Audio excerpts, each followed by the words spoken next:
Welcome, welcome, welcome. I am Angel Brown with Heart and Soul Studios coming um, with another live reading of The Great Cosmic Mother, Rediscovering the Religion of the Earth. The Great Cosmic Mother, Rediscovering the Religion of the Earth, written by Monica Shute and Barbara Moore. We're making our way through this book. We are now on page 301. We have started the chapter called The Witch Hunts.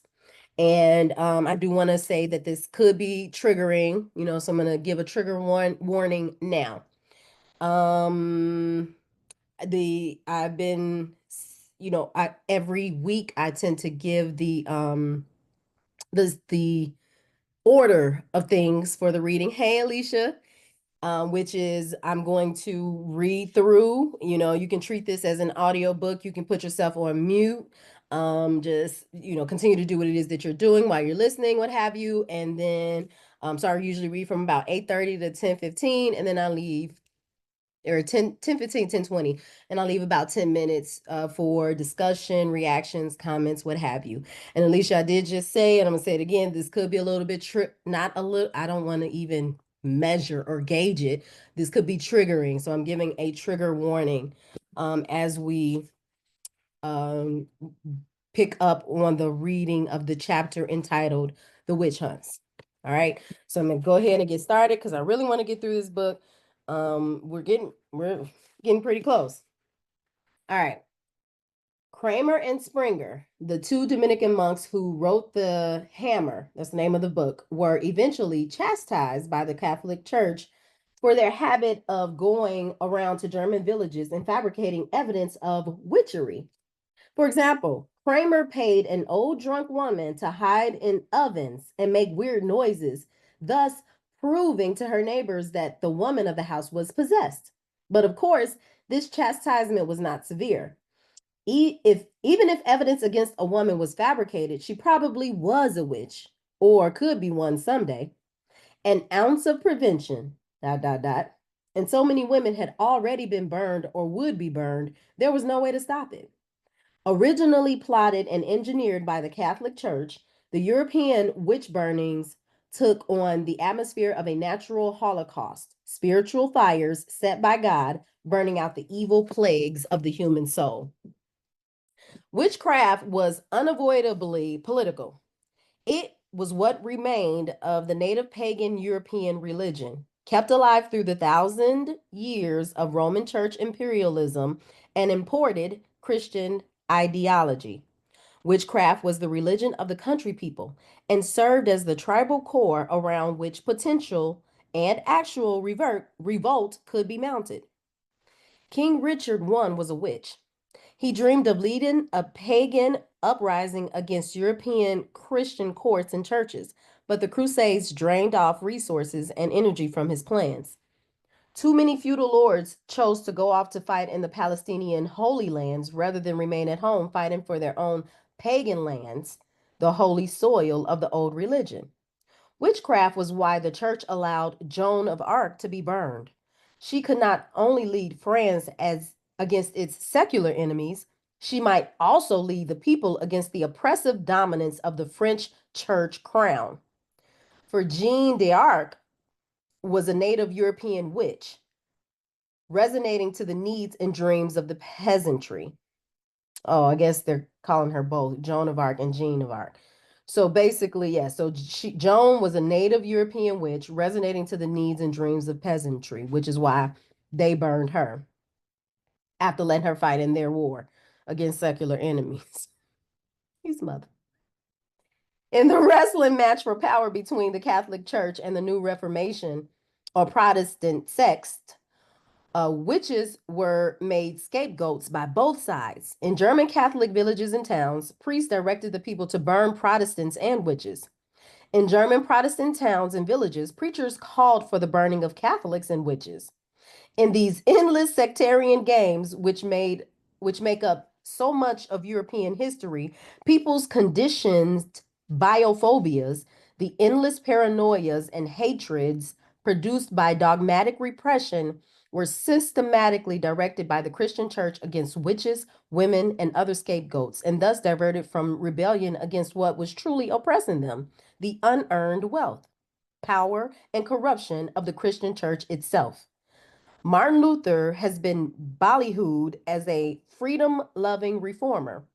In fact, he was the same tyrant in stubbornly unpriestly garb. All the reformist men were fanatic haters of witchcraft, shouted Luther. I would have no compassion on the witches. I would burn them all. Martin Luther raged against the peasant rebellions that were breaking out everywhere because the peasants were pagans. Luther believed the revolts were instigated and led by witches and Satan. He saw clearly that these indigenous uprisings threatened the imperialist Christian church crown control of Europe, which he fully supported. He called for the merciless slaughter of all the rebellious peasants in God's name. 5 centuries of Holy Inquisition, especially the intensive 300 years of witch hunts, 300 years of witch hunts following the papal bull of 1484, were a means of increasing the real wealth as well as power of the Christian church. The poverty of every person burned passed into the church's possession. The the property of every person burned passed into the church's possession. Lands, good, money. Lands, goods, money. And it wasn't just the poor who were burned. On the contrary, the Inquisition was finally ended because more and more whole towns were being ravaged and depopulated, with leading citizens arrested and brought to the stake. Thousands upon thousands of acres of land, homes, farms, and businesses, personal wealth and goods, all were stripped from the accused witch and absorbed into the church. Children of the condemned were forced to stand before the stakes, watching their parents burn. As they watched, they were whipped by the priests as punishment for being spawn of the devil. These children, orphaned and robbed of all inheritance except shame and grief, were sent to wander as beggars or imprisoned in Christian orphanages. We can wonder how many of us are descendants of these church disinherited orphans who numbered in the millions. This didn't all happen so long ago. Witches were still being burned daily in 17th century Europe. The Inquisition gave itself license to use any means to force confessions out of the accused. Judicial torture, not allowed under native European law, was imported directly from old Roman law for the express purpose of extracting confessions from witches. The proving of devil possession was cunning, for the refusal to confess companionship with Satan was seen as a sure sign of guilt. Girl, let me say. The refusal to confess companionship with Satan was seen as a sure sign of guilt, while confession was heard as clear admission of guilt. These motherfuckers is crazy. I had to say it one time. One time. This is like they have so many sources in the back of this book. The research is very, very detailed. And I'm going to say that one more time. That's not funny, but I laugh because I'm angry. It's just a reaction. It's my go-to break ice reaction. The proving of devil possession was cunning, for the refusal to confess companionship with Satan was seen as a sure sign of guilt, while confession was heard as a clear admission of guilt. And then in parentheses, they say, though most confessions were extracted only by the most hideous torture. Both denial and confession were punished with death. Both denial and confession were punished with death. In some trials, witches were bound hand and foot and thrown into deep ponds. If they drowned, they were pronounced innocent. If they drowned, they were pronounced innocent. If they managed to float, they were hauled out, pronounced guilty, and dragged to the stake. If they drowned, they dead. Right? If they drowned, they dead. And that's when they was pronounced innocent after they was dead. If they managed to float, they were hauled out, pronounced guilty, and dragged to the stake. That's how you know it wasn't, it had to be about the money and the land and the goods that they could get after they killed these people. Okay. Professional men called prickers made a living going from town to town sticking needles into women. Accused women were exposed naked from the waist down in the public square for this purpose. The prick was a tool with a hollow shaft, allowing the pricker to appear to stick a woman's flesh. If she didn't bleed from the wound, she was a witch. Of course, with his secret retractable needle, the pricker could guarantee that many women did not bleed, and for each witch he thus exposed to death, he was paid money by the local church and town government. Many male professionals profited from the witch trials and executions. Local judges, bailiffs, guards, and doctors all got their cut, as well as the torturer, and scaffold maker. In some cases, the accused witch was actually charged for the cost of searching her or his house, transportation to the trial, the cost of the paper used to record the trial, all food eaten during imprisonment, the cost of the wood consumed during the burning, and the travel expenses for the two judges to escort the burnt body to a gravesite. Fucked up, ain't it, girl? The witch trial transcripts are hideous but sobering reading. From such transcripts, and for freedom, gleaned the story of Frau Peller. It seems a notable German judge, Franz Berman, lusted after Frau Peller's sister. The sister refused to sleep with him. In retaliation, because the sister refused to sleep with him, the Frau Peller was arrested. She was arrested in the morning, and by 2 p.m., she was tortured. She was exorcised, shaved, searched, and raped by the torturer's assistants, and further tortured. To silence her cries, Judge Berman himself stuffed a dirty handkerchief into her mouth. After being tortured into naming her accomplices in witchcraft, Frau Peller was indeed convicted and burned alive in a hut of dry straw. Her husband, a court assessor, protested her trial and was thrown out of the courtroom. He died a few months later. Judge Bormann was a busy man. In 2 visits to 3 small German villages near Bonn in 1631 and in 1636, he managed to burn alive 150 people from a total of 300 households. Some of the simpler torture instruments were used. No, some of the simpler torture instruments used were eye gougers, branding irons, metal forehead tourniquets, and spine rollers with sharp metal protrusions. There were the usual thumb screws and leg vices, stocks with iron spikes, and boards with sharp pegs on which people were forced to kneel for hours. One of the more exotic instruments was called the pear. It was roughly the size and shape of a pear, constructed in 2 metallic halves, each attached to a handle and hinged to open, like scissors or forceps.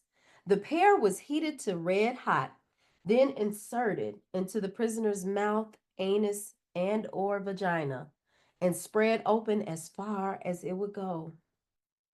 One renowned trial judge in France, Jean Bodin, boasted of torturing very young children and invalids.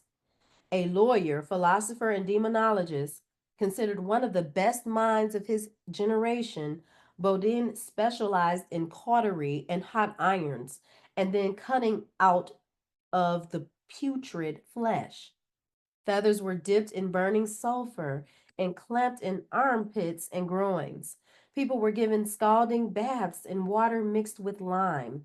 Bodies were stretched on racks and ladders or suspended by the thumbs with weights attached to the ankles. In the strappado, considered a mild torture, the arms were tied behind the back with a rope attached to a pulley. The body was hoisted up and weights were attached to the feet. In squassation, a more severe punishment, this trussed body was suddenly allowed to drop several several feet, then jerked up, then dropped again. The point frequently achieved was to separate all the joints in the body. Even after people had confessed, even after people had confessed, been sentenced, and were waiting to be burned, they could still be subjected to random torture. Hands, tongues, noses, and ears were cut off, and women's breasts were torn with red hot pincers. Girls as young as 9 or 10 were persuaded through such tortures to confess they had had sexual relations with the devil. In the American colonies, where an estimated 300 people were killed as witches, some burnt, but most hung, torture was also used against young and old. In Salem, Massachusetts, in 1692, we know about the Salem witch trials, 2 young boys were tied up from the neck and heels until blood dripped from their noses. Then they confessed, accusing their mother, who was hung. Some of these activities took place in dungeons to the private titillation of torturers, judges, and priests. Other tortures occurred in public with much pious fulmination, supposedly to edify, but really to terrify and entertain the general populace. And of course, the design, manufacture, and sale of torture devices was a big business, especially in Germany, but also in France and Spain, where the Inquisition was at its worst and longest. All this hideous activity, we must remember, all this hideous activity, we must remember, took place in the name of Christ and by the will of God, and was said to be aimed solely at the discipline and salvation of the human soul. The Exodus 22, chapter 22, verse 18 injunction, thou shalt not suffer a witch to live, was frequently quoted. Though in 1584, an Englishman, Reginald Scott, pointed out that the Hebrew word for poisoner had been mistranslated as witch. But pagan witches, as specialists in herbal medicine and hallucinogens, were easy to slander as poisoners in Old Testament Hebrew as well as medieval European times. The words could have been used interchangeably. There are numerous biblical texts expressing Yahweh's hatred and condemnation of all people who could be generically defined as witches, diviners or diviners, pythons, conjurers, fortune tellers. We know that all Neolithic goddess worshiping peoples were identified by the Hebrew prophets as and patriarchs as evil, idolatrous, and unclean, and Yahweh wanted them all dead. Christianity's remarkably ugly record of religious intolerance begins in the Old Testament, where Yahweh's people are directed by Him to murder anyone practicing a rival religion. The 500 years of European Inquisition and witch burnings had their direct inspiration and sanctification from the Holy Bible, and there is no way to avoid this conclusion. The secular motives and secular gains of the witch hunts can be credited to the imperialism of the Roman Catholic Church, to the equally power-hungry fanaticism of the to the equally power-hungry fanaticism of the Protestant reformists, and to all the other European men who obtained advantage or sick thrills from the torture and destruction of the human body in general, and women's bodies in particular. The Christian church used the Bible's divine mandate for religious murder not only to survive the political turmoil of the Middle Ages, but to expand and secure one of the largest and most powerful secular institutions on earth, Western Christendom. We have been persuaded to believe by Christian apologists that the church only meant to execute the bad witches, people who cursed and poisoned their fellow beings. This is a lie. The Christian church during the Inquisition did make a distinction between the good witch and the bad witch, and it ordered that both kinds be destroyed. Theologians of the day wrote that the good witch was a more horrible and detestable monster than the wicked one. The church claimed that good witches were even more harmful to its authority than the maleficent ones. Civil law did not call for punishment of the white witch or unbinding witch, as the helpful witches were called, but the ecclesiastical law did. Why? because the good witch more effectively persuaded her neighbors of the genuine power of her religion. She successfully undermined God's will that humans should suffer. Her cures worked. For 1,000 years, the people had one healer and one only, the sorceress. Emperors and kings and popes and the richest barons had sundry doctors of Salerno or Moorish and Jewish physicians, but the main body of every state, the whole world, we may say, consulted no one but the saga, the wise woman. The priest realizes clearly where the danger lies, that an enemy, a menacing rival, is to be feared in this high priestess of nature he pretends to despise. And the Dominican Spranger, he of the hammer, wrote, "We should speak of the heresy of the sorceress, not of the sorcerers. The latter are of small account. Nature makes them sorceresses." A French writer under Louis VIII wrote, "For one sorcerer, there are 10,000 sorceresses."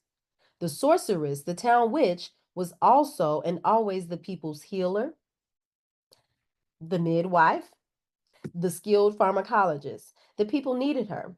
Women especially needed her. Christian authorities admitted that the good witches help.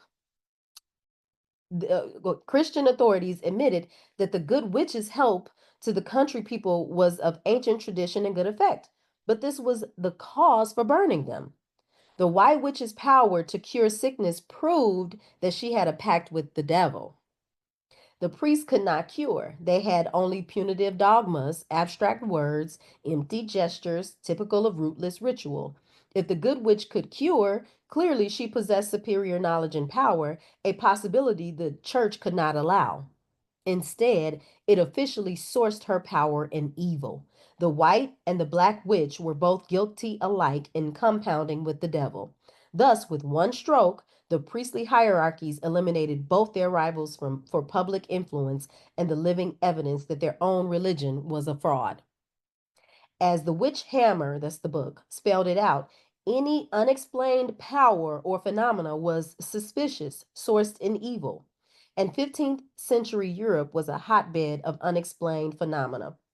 There were rationalists extant who scoffed at the notion of witchery, arguing that strange occurrences could be the result of a simple manipulation of hidden but natural powers, but not necessarily demonic ones.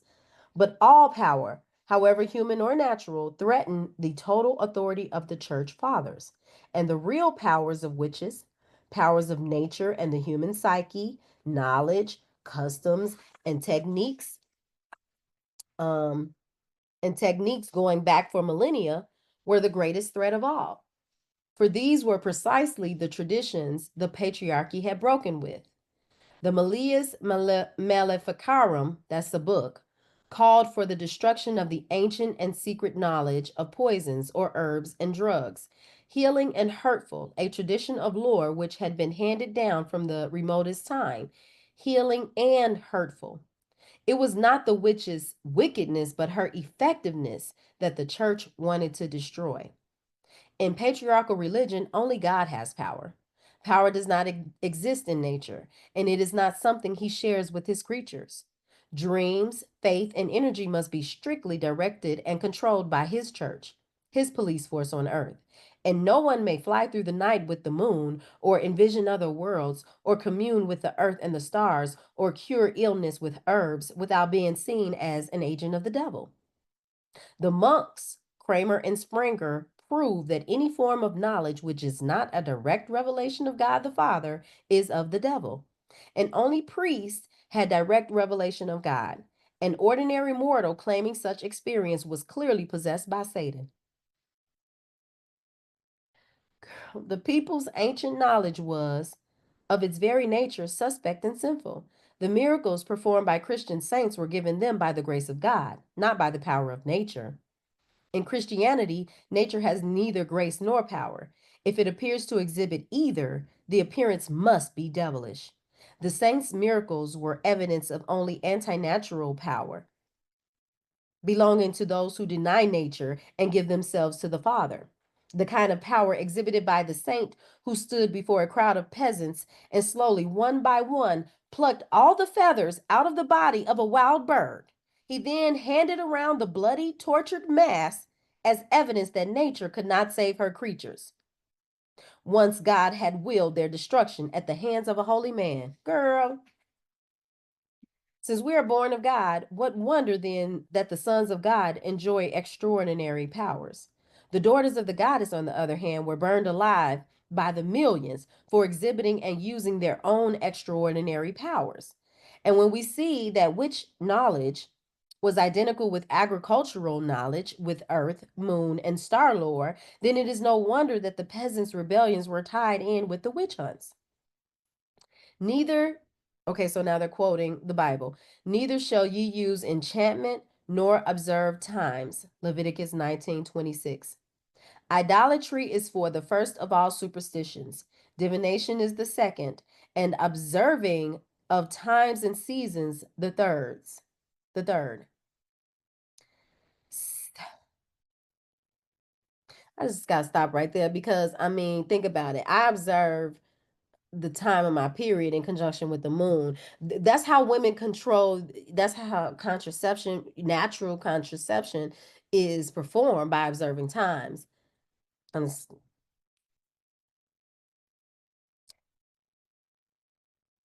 I'm gonna just keep going. Seemingly, demons are readier to appear when summoned by magicians under the influence of certain stars. They do this in order to deceive men, thus making them suppose that the stars have some divine power or actual divinity. And we know that in the days of old, this veneration of the stars led to the vilest idolatry. So says the Malleus Maleficarum, that book. And then these are the superstitions, the three superstitions found in that book, which was necromancy, talking to the dead, geomancy, I think that's like dealing with nature, agriculture, and then hydromancy. Hydro sounds like water. And I speak to my water right now. Why? Because water retains memory. That's science. That's fucking science. It's provable. It's really provable. So if water retains memory and I'm finna ingest the water in my body, you're damn right. I'm be like, I'm so grateful I'm rich before I drink the water because then my cells is gonna retain my gratitude for being rich, bitch. That was considered hydromancy, what I just did. These superstitions, the study of death, earth, and water. Oh, I just okay. There we go. The three superstitions, the study of death, earth, and water. Can you believe that? Plus the study of the stars. St. Augustine opposed cyclic theories of the moon, and Christian men could proclaim as they did, the sun and moon were made for us. How am I to worship what are my servitors? Christianity was the abstract ideology of an urban centered, court hierarchic priesthood. Its organization was obsessed with political power only. It knew nothing about the land, the seasons, the crops, natural energies. If the peasants listened to the church, nothing would grow. You heard me? These brilliant monks who wrote so contemptuously about superstition, let us remember, also believed that the earth was flat and at the center of the universe, and that the mother of the universe was a man. Wait a minute. Okay, let me just she's snapping again. Okay. These brilliant monks who wrote so contemptuously about superstition, let us remember, also believed that the earth was flat and at the center of the universe, and that the mother of the universe was a man who created the first female from Adam's rib. According to Cosmos, a 6th century Christian geographer, Jerusalem was at the center of the flat earth, which had been created about 4000 BC by a Hebrew thunder god. To doubt such Christian superstitions during Inquisition days meant heresy and could lead to one being burnt at the stake. We will never know what harm was done to the human psyche by these rabid terrorisms.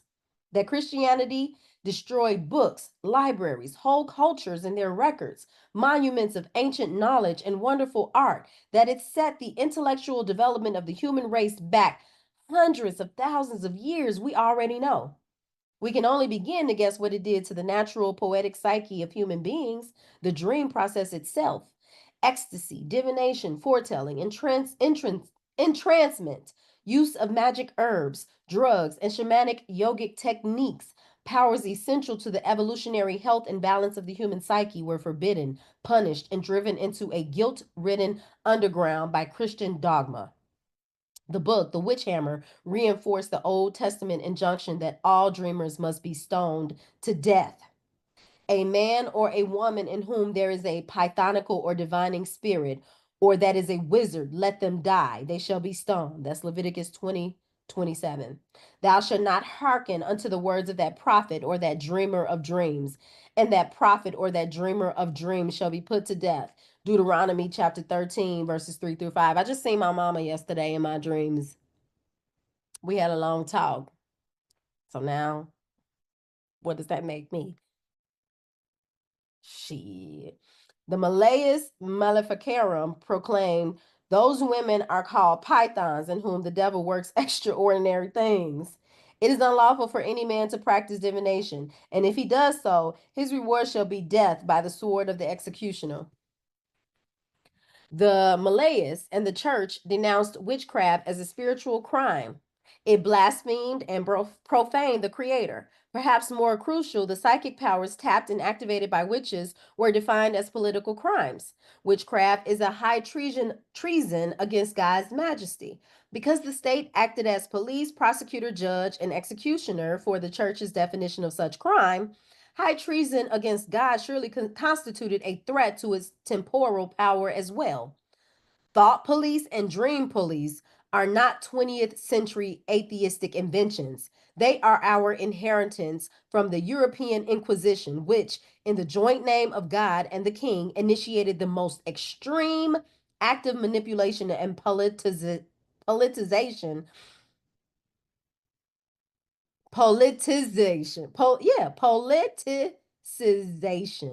politicization. Y'all know what I'm trying to say.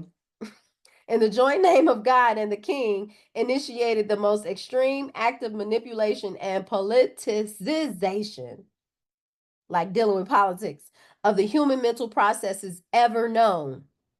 According to Christianity, human beings may have only one dream. According to Christianity, human beings may have only one dream, the dream of redemption through Christ from the sin of being born. The entire ancient relation between the cosmos and the human mind, mediated by the dream process, was thus interfered with and distorted by patriarchal dogma. The witches were accused of riding through the night with Diana, of practicing divination, of studying the stars and observing seasons, of having knowledge of plants for medicinal and visionary purposes. In other words, they were accused of dreaming dreams and using their own minds. They were accused and found guilty of communing with the powers of the universe and for knowing themselves to be one with that universe. Such knowledge, such communion is a major crime in any society where a biophobic father god rules. To this day, we in the enlightened West are surrounded by laws forbidding use of natural drugs like peyote and mushrooms for pythonic purposes. North American Indians, like pagan people worldwide, were punished by their conquerors for practicing peyote rituals and shamanism. As substitutes, they were handed the white man's poisons, Christianity and alcohol. Alcohol and drugs become addictions only in cultures where ritual drug use is forbidden. Christian missionaries fight peyote and mushroom use for political reasons. They want to be in total control of human visionary experience. They want to control the contents and directions of our dreams. And where missionaries fade away, modern psychotherapists come on strong. Established mental health doctrine views all powerful messages and visions from the subconscious, which is the self, as undesirable symptoms of mental disturbance, girl. To many, too many of our modern visionaries have been inquisitioned by straitjackets, the normalizing drugs, electroshock therapy, and lobotomies. From the torturer of the Inquisition, breaking bodies on the rack in the name of saving souls, to the modern psychiatrist administering electroshock or sonic lobotomies for the purpose of adjusting the mind, there is little difference. Both are cremators of the soul that dreams. Both, in the name of cure, are employed by a society that needs to adjust human beings to la vida sin sueños, life with something. I don't know what sueños means. The witch burnings didn't take place during the Dark Ages, as we commonly suppose. The witch burnings didn't take place during the Dark Ages, as we commonly suppose.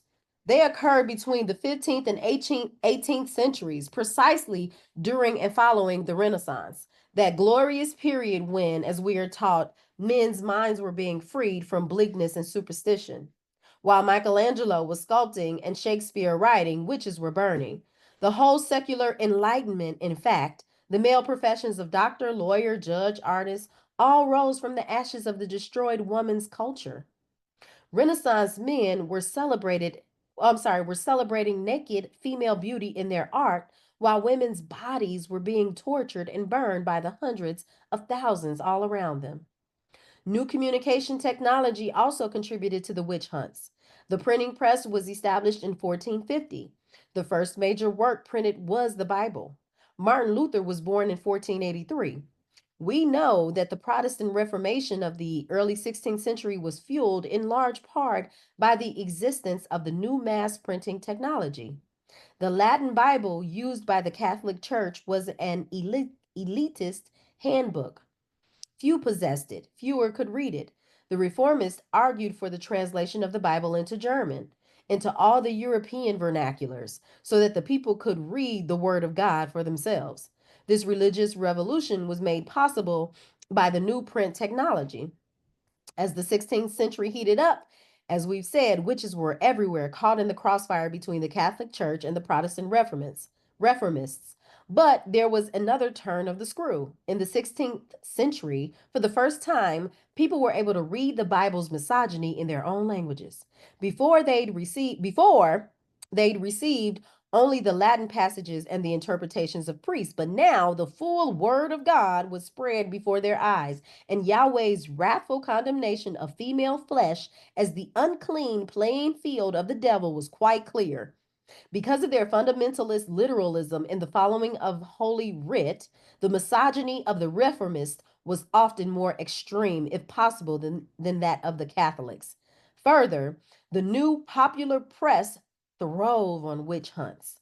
Etched plates depicting pornographic scenes of witches romping with satanic figures, and graphic etchings and woodcuts showing varieties of tortures, drownings, and burnings of women were printed in large numbers and broadcast through every town, large and small. Some feminists might feel these popular press images were the snuff films and penthouse magazines of their day. They purported to be on the spot depictions of tortures and burnings, with naked and half naked female bodies screaming and writhing in endless postures of agony, surrounded by well dressed male judges, religious accusers, prickers, and other righteous gentlemen of the time. There is no doubt that these mass printed images fueled a mass paranoia against women, against witches. They also mark the beginnings in the West of pornography as popular entertainment. It is historically chilling to consider that the new print medium, before it ever served as a tool of mass education or enlightenment, was used as a firebrand to ignite mass hysteria and murder. But this was the case. The new technology of the radio served the rising terrorist dictatorship of Adolf Hitler in the same way, and the use of the television medium by demagogic, hell raising preachers and politicians, especially in America, might give us a frisson of forewarning. Jerry Mander, an analyst of modern electronic communications media, points out that certain media favor certain fundament. I'm sorry. So Jerry Mander, an analyst of modern electronic communications media, points out that certain media favor certain fundamentalist types of God and religious world views. Religions with charismatic leaders, single all powerful God, or individual God like figures are simpler to handle on television because they have highly defined characteristics. Nature based religions are dependent upon a gestalt of human feeling and perceptual exchanges with the planet and would lose their meaning on TV. Devil projection and witch hunting are functional parts of patriarchy. They are essential tools of mass control via mass energy diversion. If life is born out of evil, as Christians believe, if life is born out of evil, as Christians believe, then devil paranoia is chronic to Christian life. If we look at Western Christian history through our pagan evolutionary glasses, we can see that demon projection and witch hunting have never really stopped. They are endemic to Western politics. One reason the Inquisition and witch burnings died down in Europe was that Christian European kings, governments, religious men, and male citizens had found new hunting grounds, new scapegoats. A round world had given them new worlds to conquer, with new heathens to convert, use, and destroy. Europe emerged from the Inquisition of its own peoples via the Inquisition of the Dark Others across the oceans, i.e., imperialist colonialism. Europe emerged from the Inquisition of its own peoples via the Inquisition of the Dark Others across the oceans, i.e., imperialist colonialism.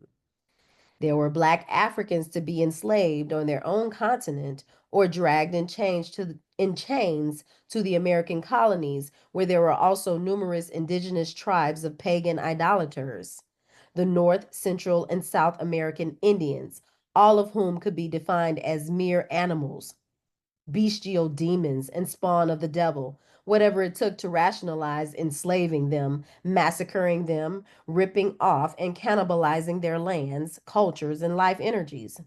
Whenever we read the history of Western colonial imperialism during the 15th to 19th centuries, we should remember that the men, the political and religious institutions and worldviews conducting it were the same as those who conducted the Christian Inquisition and witch hunts for five solidly sadistic centuries.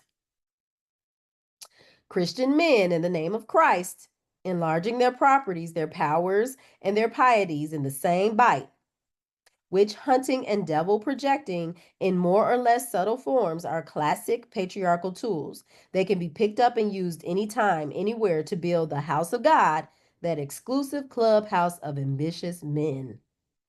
In the past decade in America and throughout the world, there has been a resurgence of fundamentalist religious activity, or at least an increased focus on it in the media. Fundamentalism in any Western religion, Christian, Judaic, Muslim, means a strict literalist interpretation of and obedience to the words of some ancient text considered divinely inspired, coupled with a zealous desire to make the world correspond to these texts, i.e., God's word, God's law. In a mid 1970s poll taken by one of the popular presses, 50% of the Americans interviewed agreed with the statement that all the world's troubles are caused by the devil. And in 1980, Americans installed a president who, in public statements, seemed to be stating his belief that half the world is composed of beings who intentionally will evil. With this upsurge of fundamentalist ontology has come increased media reports of satanic cults and sensationalized television dramas of such cults and related ritual killings in America. Undoubtedly, there are satanic cults in the United States composed of both silly and dangerous people. But it must be pointed out that there is no historic record of mass killings by Satanists anywhere at any time. The world record for mass killings is held by Christians. Hundreds of millions of human beings in the past 2,000 years have been tortured and slaughtered in an infinite number of hideous ways in the name of Christ and by the people who believed or who said they believed they were exterminating agents of the devil, Satan worshippers, dangerous idolaters. We have just talked about the first Holocaust, 300 years of witch burning in Europe. In the second Holocaust of World War II, 5 million to 6 million Jews were exterminated, along with millions of other unclean subhumans. Communists, feminists, gypsies, homosexuals, the physically and mentally handicapped in Germany, Austria, and France. Altogether, about 45 million people died in that war, including 22 million Russians and all the Japanese citizens who perished in the nuclear holocaust of Hiroshima and Nagasaki. World War II had several causes and secular triggers, but essentially it was one more religious war. Adolf Hitler was born and bred a German Catholic. In 1941, he stated to one of his generals, Gerhard Engel, I am now, as before, a Catholic and will always remain so. In Mein Kampf, yes, that's the name of a book, Hitler repeatedly states his conviction that he is working for God and Christ. Quote, therefore, I am convinced that I am acting as the agent of our Creator. By fighting off the Jews, I am doing the Lord's work. End quote. At a Nazi Christmas celebration in 1926, Hitler proclaimed, Christ was the greatest early fighter in the battle against the world enemy, the Jews. The work that Christ started but could not finish, Hitler, Hitler proclaimed that Christ was the greatest early fighter in the battle against the world enemy, the Jews. The work that Christ started but could not finish, Adolf Hitler, will conclude. Hitler's program was essentially a fundamentalist program. He was extremely moralistic, violently opposing adultery, any kind of sexual liberation for women, or any roles for women outside of wife, mother, and church volunteer. He opposed abortion, but in parentheses it says, though this did not keep him from killing children and pregnant women or from allowing women's wombs to be packed with cement in laboratory experiments. Cement, motherfucker. He opposed abortion and he opposed pornography, though this did not prevent him from creating obscenities of Auschwitz or the obscenities he created there. So he opposed abortion and he opposed pornography, but yet he was doing all that, what he was doing. The point is that historically, it has never been satanic cults or devil worshippers, even when such groups exist, that have endangered the world on any large scale. The world has been endangered and ravaged in historic times and is endangered now overwhelmingly by righteous, fundamentalist, moralistic people who insist they are working for God, for Christ, doing the Lord's work, and who manage to get large numbers of people to agree with them, in particular, armed men. The mechanism of all holy war is devil projection. The targeting of specific groups like heretics, witches, Jews, communists, feminists, homosexuals, subversives as demonic satanic agents, and the inflammatory insistence that God wills the exorcism or extermination of these devils by his chosen, i.e., self appointed, holy men. Years or centuries of conflagration follow, the historic damage in the West being done not by devil worshippers, but by the Christians ruled by their fear and hatred of the devil. We do not know how many people have died recently in America at the hands of satanic cults. In the past decade, let me make sure I'm not going over my time. Where are we at? Okay. We do not know how many people have died recently in America at the hands of satanic cults. In the past decade, there have been dozens of killings by Christians of other human beings believed to be possessed by the devils. Okay. So wait a minute. So we don't know how many people died recently in America at the hands of the satanic cults, but in the past decade, there have been dozens of killings by Christians of other human beings, and the Christians believe that these people were possessed by the devil. Tragically, with few exceptions, the victims have all been little children, tortured and killed by their parents, relatives, or babysitters because these pitiful, Bible obsessed adults believed the children had the devil in them.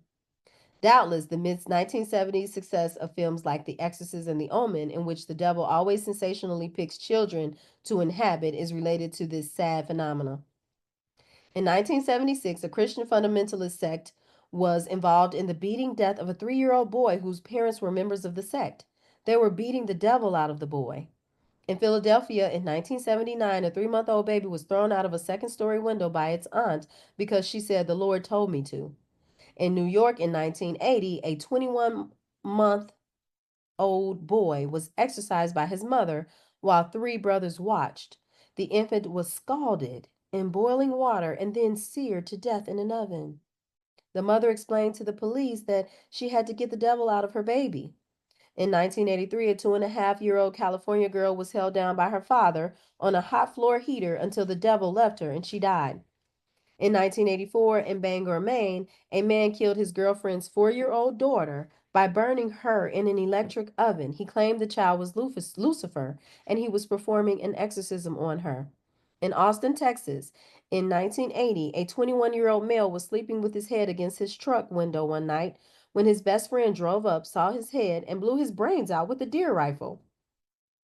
The man with the gun had just been discussing Satan with his female companion, and he told police he had seen the devil in his sleeping friend's head. In Hampton, Virginia, in 1979, a mother cut off her own hand, the right hand of her 5-year-old daughter, and the left hand of her 7-month-old daughter because she had been reading the Bible and thinking about John the Baptist getting beheaded. In a small Wisconsin town in February 1985, a man calling himself Elijah shot and killed a priest and 2 church parishioners. He claimed he was following God's will and punishing these men for allowing a girl to read scriptures during Mass. In American Fork, Utah, in the winter of 1984, 2 brothers named Ron and Dan Lafferty entered by force the home of their sister-in-law, Brenda, the wife of a younger brother, Alan Lafferty. The 2 brothers were founders of the School of Prophets, a breakaway fundamentalist Mormon sect. A few years earlier, they had been excommunicated by the Mormon Church for their behavior and beliefs, which included a return to polygamy as a holy duty.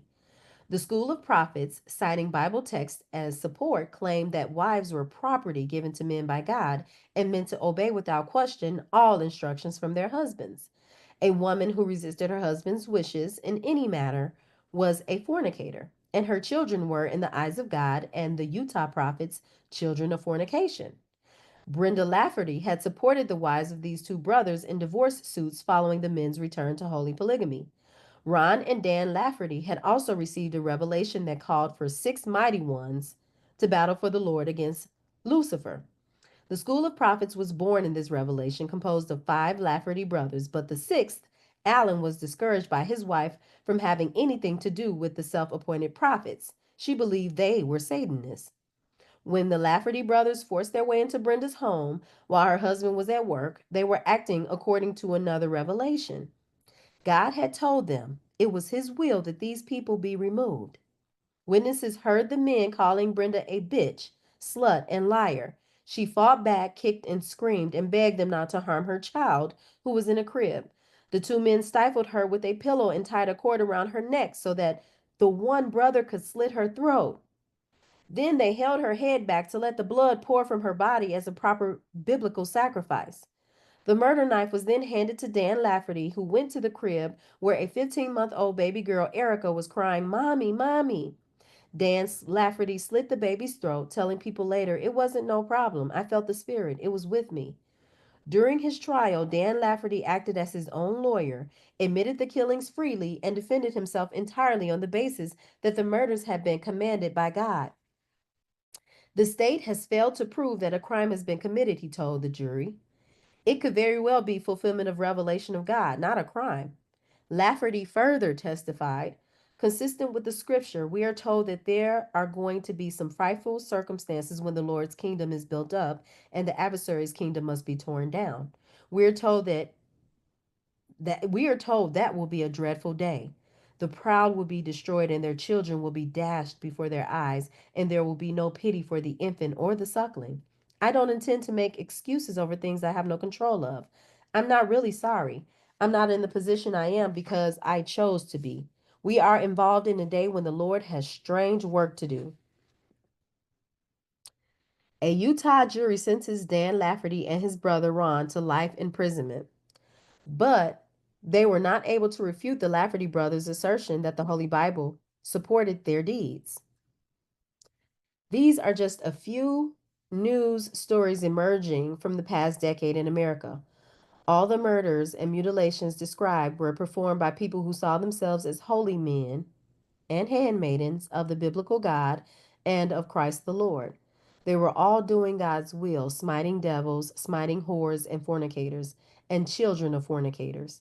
The full history of such holy murders in the West under Christianity and the influence of the biblical testament would be much longer than this account, and even more nauseating.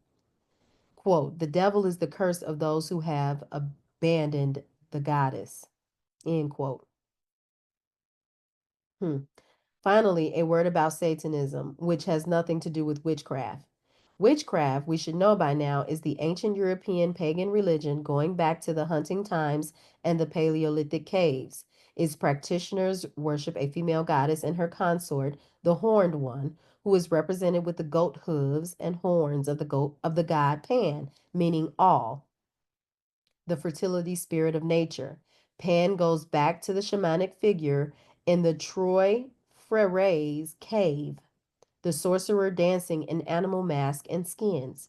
This figure was interpreted by Christians as the devil, amalgamated with their concepts of the evil principle.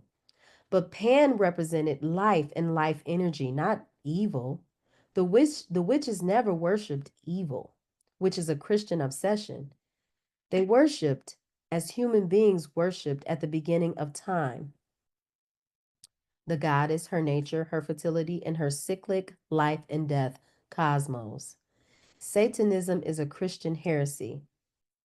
In parentheses, they say you can't believe in a Satan unless you also believe in Christian ontology and the Bible. In parentheses. Satanism is of very recent origin. The first black mass conducted as a parody of the Catholic Mass was performed in the late 17th century at the court of Louis the 13th or the 14th. It was performed by 50 to 60 Roman Catholic priests hired by the king who conducted mass on a naked girl's belly as an amatory lark to amuse the court. The satanic black mass, dedicated to Antichrist and designed to worship and invoke the principle of evil, does not appear in history until the 19th century. It was basically a literary invention, an amusement of decadent aristocrats and artists, and from this comes our idea of Satanism. Okay, next chapter, denial of the mother, denial of the people. Christianity offered redemption through a single being of the male sex. Christ must redeem us from being born out of a woman. His power to do so comes from the fact that he is the son of a male God. At death, Christ does not return to the Mother Earth like earlier vegetation deities to renew and fructify us all. Christ is a vegetation deity who refuses to be recycled. Instead, he ascends to heaven to sit as a judge at his Father's side. In the Gospel of Thomas, the following exchange occurs in the presence of Mary Magdalene. Simon Peter said to them, let Mary leave us, for women are not worthy of life. Jesus said, I myself shall lead her in order to make her male, so that she too may become a living spirit resembling you males. For every woman who will make herself male would enter the kingdom of heaven. In parentheses, they say Simon Peter was the founder of the Christian church among the Jews and the spokesman of the apostles. And lucky for him that women are women. The great domed cathedral of St. Peter's in Rome was built off of brothel taxes. In parentheses. Once and for all, Christ signified the end of rebirth through the mother. He denies his mother. Woman, what have I to do with thee? John 2, verse 4. Nothing, apparently. Now men must be reborn through a male mother, Christ, and women must be reborn male to even be considered worthy of life. To be wholly honest, Christ should have said, I have come to destroy the mother and go about my Father's business. In apocryphal texts, Jesus say, for I have come to destroy the works of the female. Death will prevail as long as you, women, bear children. Such a nihilistic denial of the value of earthly life, coupled with the Christian church's imperialistic urge to control that life, specifically to control women's reproduction of it, has contributed greatly to the biophobic insanity of the past 2,000 years of human existence. In the past 4,000 years of patriarchy, there have been about 300 years of comparative peace. Under Christ, the so called Prince of Peace, the world has been at continuous war with its enemies and with itself. From Christendom have come doctrines of despair and alienation, theories of master races and inferior blood, a daily reduction of life to stupid mechanism, grotesque paranoias about the unconscious, a hatred and fear of the world and all things in it as inherently evil. Most of all, Christianity has fueled men's hatred and fear of women as being the givers of this miserable and treacherous existence. How could our ancestors have survived and evolved through more than 500,000 years of human life on Earth if they had experienced life in such a consistently ugly way? Human beings are bound to each other through the mother. As her children, we share a blood bond with all creation. We are all made the same from her flesh, her desire, her dreams. Under patriarchy, this mystical blood bond is broken. Our flesh bond becomes the source of all evil. Under Judaism, Christianity, Islam, and state communism, the four major Western patriarchal religions, the compulsion to control or destroy the flesh of the other has been historically stronger than the stated desire of brotherhood. This perpetual success of war and failure of peace is then said to be the human condition, but it is only the condition of humans under patriarchy. Under patriarchy, there is a literal belief that all of life is created for men to use. And what patriarchal men see as usable is also seen as contemptible. We suggest that the atomic or nuclear blast is man's final identification with the sun god, the final annihilation of matter/mother, and that this is the implicit goal of all patriarchal religion. If they cannot control life utterly, they will choose to destroy it.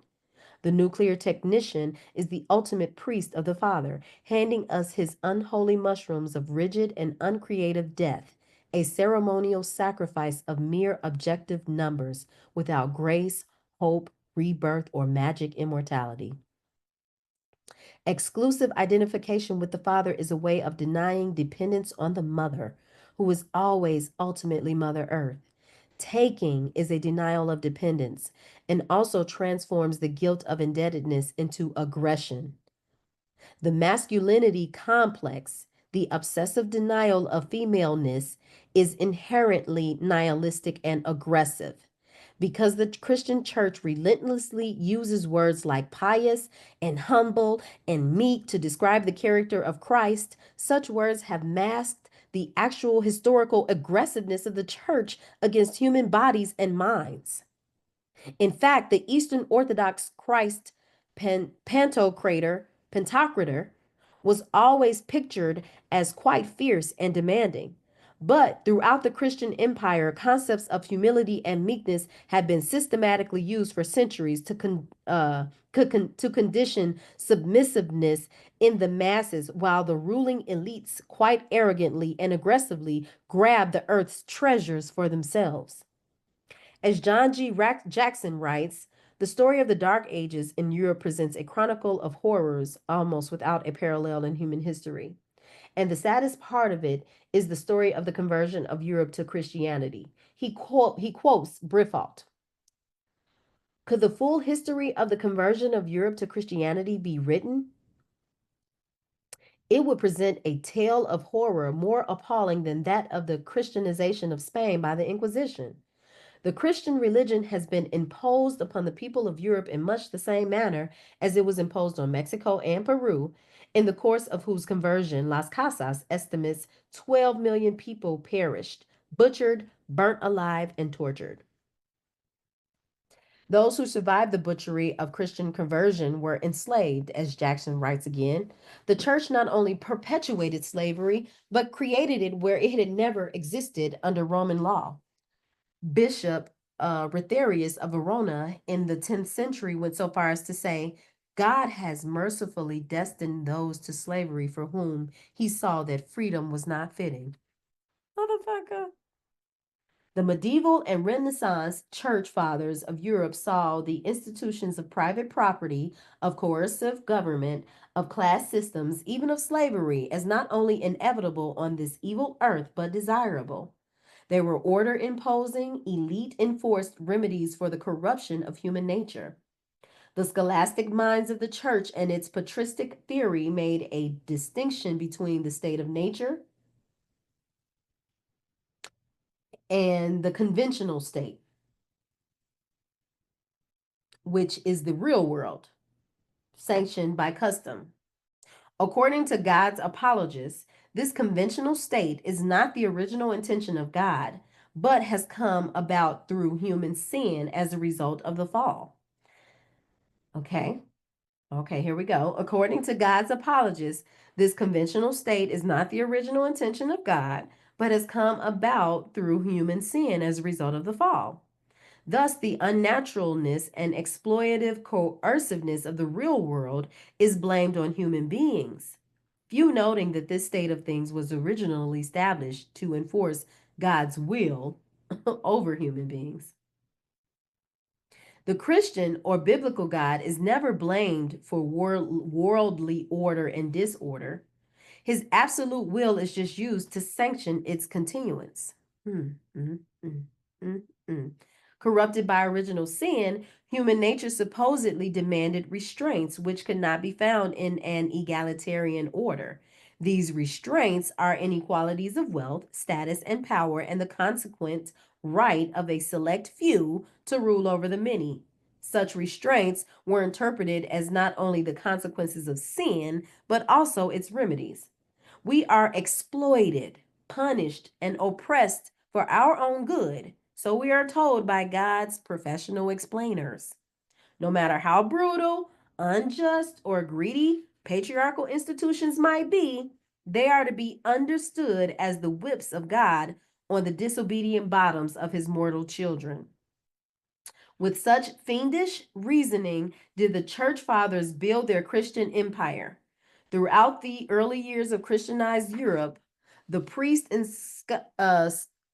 scholiasts were the only people doing such reasoning. They were the only people allowed an education. The great masses of people, with their pagan Neolithic knowledge destroyed or forbidden, were kept in profound ignorance. The church worked to ensure that their minds were filled up only with Christian dogma, guilts and fears, and devil superstition. When we consider that the megalithic lunar and solar observatory builders of England and the breeding coast of France were circa 3500 to 2500 BC, measuring the slight periodic 0.15 degree oscillation of the moon, as well as building immense and beautiful earthworks for ritual celebration, the intellectual and cultural squalor of Europeans under the domination of the Christian church becomes truly appalling. Though it wasn't unfortunately unique, because the same mental and physical impoverishment followed the church wherever it went. As John G. Jackson points out, Europe might still be in mental darkness were it not for the periodic injections fought tooth and nail by the church of Arabic brilliance. Europe, says Jackson, was saved from its abysmal Christian engineered dark ages not through a Greco-Roman Renaissance, but by the entrance of Moors into Spain and the influence of Moorish civilization in the Mediterranean and southern Europe. He quotes John Maccabee. None of our modern sophistry redeems the squalor of Europe from the 5th to the 11th century. And it was again the dark skinned men, it's always us, and it was again the dark skinned men of the South who restored civilization. By the year 1000, Europe was reduced to a condition which, if we were not Europeans, we should frankly call barbarism. Yet at the same time, the Arabs had a splendid civilization in Spain, Sicily, Syria, Egypt, and Persia, and it linked on to those of India and China. We write manuals of the history of Europe or of the Middle Ages, and we confine ourselves to a small, squalid area and ignore the brilliant civilization that ran from Portugal to the China Sea. The Christian church initially tried to fight the threat of this civilizing Arabic brilliance by launching holy crusades against it. But too many crusaders returned to Europe trailing clouds of sensual glory from the heathen lands, and from them created the splendidly iridescent troubadour culture of southern France. As we've seen, the Catholic Church launched the Inquisition against heretics in 1200 by destroying these lyric Arabic influences. And for the next 500 years, the Inquisition and the witch hunts were Christian imperial machines designed to capture every possible bit of exotic or pagan intelligence in trials and torture chambers and burn it all down to gray ash, i.e., the church maintained control of Europe via 1,000 years of institutionalized propaganda and terror, in which the mind of Europe was kept in darkness while all outside light was forbidden to shine in. Almost all Christian charity has been motivated by spiritual self interest. The church could piously recommend that well off individuals help the poor, not for the sake of the poor, who after all deserve their poverty, but to help good Christians make points in heaven. Overall, the church has maintained that the order of society is as it should be. The power of God has been used throughout Christian history to uphold the secular status quo. This is the cruelly reactionary role played by the great imperialist church. It promises the people that it will be their guardian only to exploit and deceive them. And when the people suffer, the church plain blames it on their sin. Christianity's labor record is equally atrocious. It saw hard, unrelieved labor and class inequity as fitting punishments for human sin and necessary disciplines for innate human rebelliousness. So the church always historically and ideologically aligned itself with the boss against the workers. As Foucault writes, the 30 Years' War in Europe caused great social upheaval and economic depression. There were three large uprisings in France between 1621 and 1639. Central to these uprisings were labor protests, new economic structures, the centralizing of capital in urban centers, and development of larger and larger manufactories. These were breaking the power of the medieval craft guilds and assaulting workers' rights. The French general regulations were government orders prohibiting all assemblies, leagues, or associations of workers. When some French parliaments, such as that of Normandy, were reluctant or refused to prosecute guild members for political protest, the church, in its characteristic way, stepped in on the side of repression. The church intervened and accused the workers' secret gatherings of sorcery. A decree of the Sorbonne in 1655 proclaimed guilty of sacrilege and mortal sin all those who were found in such bad company. The church up to the 16th century was the Catholic Church. Its excessive corruptions and repressions provoked the rise of Protestant Reformism, but it's hard to see how the people benefited in any way from the appearance of one more Father Church. Luther not only fought the papacy. During the time of the Peasant Revolt of 1500, Luther wrote ferocious pamphlets calling for the punishment of the thieving, murderous gangs of peasants, and 100,000 peasants were slaughtered. Nor did all those peasants forced into the cities, into the impoverished urban labor forces, fare any better under Reformist Christianity, which was even more puritanical in its view of human labor as God's discipline and God's punishment for mortal sin. The peasants and the laborers were the people, and Christianity has always feared the people unless they were kept under strict physical, mental, and economic control. When the Black Death swept Europe in 1348, it can be seen as the psychosomatic destruction of the body, resulting from the intense institutional hatred of the flesh ruling everywhere. But when the people moved to save themselves, to become healthy and free, to revolt, the church state was quick and ready to crush their revolt as satanic. The continuous paranoid repression of human sexuality and creative psychic capacities led to generation after generation of bizarre social phenomena, like the dancing sickness, in which hundreds of people danced themselves to death. Under the feudal system, the peasants had had a certain sense of security along with their oppression. They still lived in communal villages and retained ancient pagan customs and ritual traditions.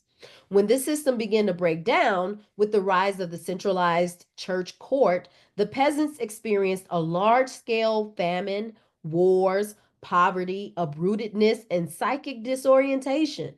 Europe was consumed by the belief in Satan and his black hosts, the demonic scapegoats for a rotten social and economic system populated by a repressed and fearful humanity. During feudal times, with secular power divided among many feudal lords, as we've said, the church had never felt strong enough to move against the people, especially the country peasants or their native pagan religion.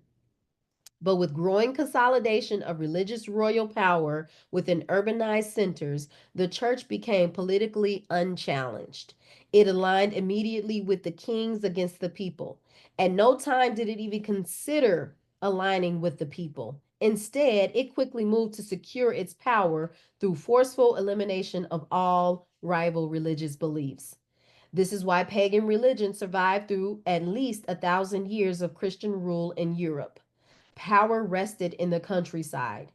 Missionaries were counseled by the Roman Pope to accommodate pagan religion where it couldn't be overcome.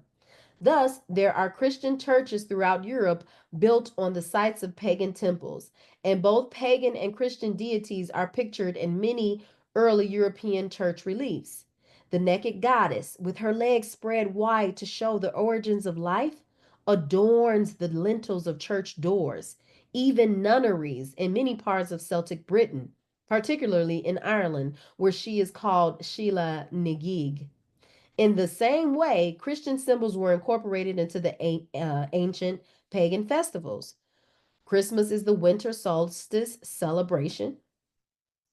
The tree and gift exchange are pagan customs originating in goddess rituals. Santa Claus originated in Siberia in a Norse goddess named Nerthus or Hertha. The Scandinavian Jule season originally celebrated the winter solstice as the wheel of the year, the sun rolling back from its northernmost point. Jul means wheel in Swedish. Easter is the pagan festival of spring, the year's rebirth or resurrection. The name comes from the Saxon goddess of spring, Aster, Astarte, who also gives her name to the female estrus cycle.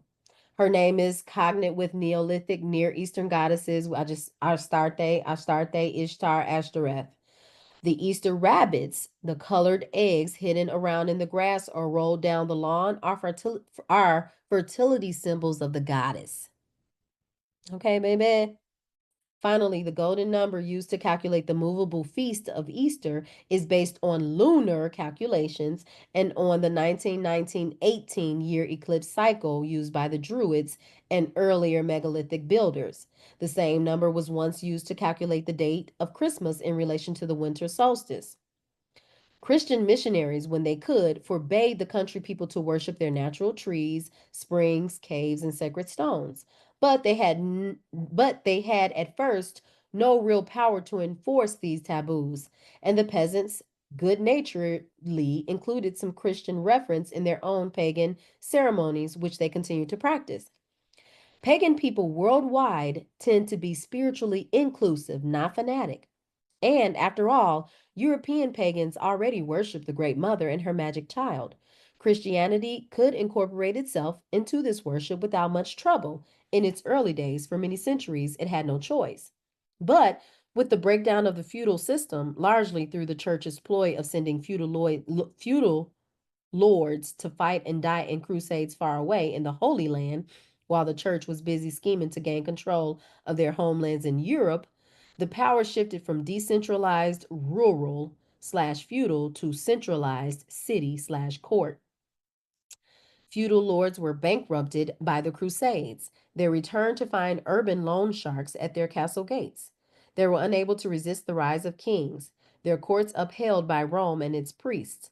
In the 13th and 14th centuries, the church began to gather the kind of total secularly armed power that would allow it, a couple of centuries later, to burn a significant percentage of the European population out of existence along with its ancient witch knowledge inherited from the Paleolithic caves.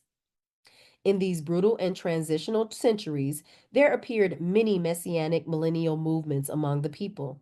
Though they were loosely clothed in Christian sounding doctrine and apocalyptic imagery, the populist nature of such movements made them anathema to the church, which condemned them as satanic. Many other movements were restless with resurgent pagan energy. There were many links, practical and symbolic, between the witches, the Knights Templar, the Gnostics, the Kabbalists, the Flagellants, the earlier Crusades of the Poor. These crusades were revolutions in embryo, striking terror into the hearts of the rich and privileged, whose castles and mansions were frequently burned and sacked. There were ranters and diggers and Catharites who were among the first to be burnt for heresy. There were beggars and beguines, the brethren and sisters of the free spirits, women and men who advocated communal living and property and voluntary poverty. Beguine women refused to marry, claiming freedom of sexuality and spirit as their divine right. Communities of Beguine women could be found throughout 12th century Europe, and many women artists, thinkers, and mystics were associated with them. These women cities, the largest of them located in Flanders, were self supporting. They developed crafts and educated girl children. Nominally Christian, the Beguine women's communities refused to bow to church authority and were initially punished for their successful independence by heavy taxation and the breakup of their economies. Many Beguines, when women and men, were bisexual.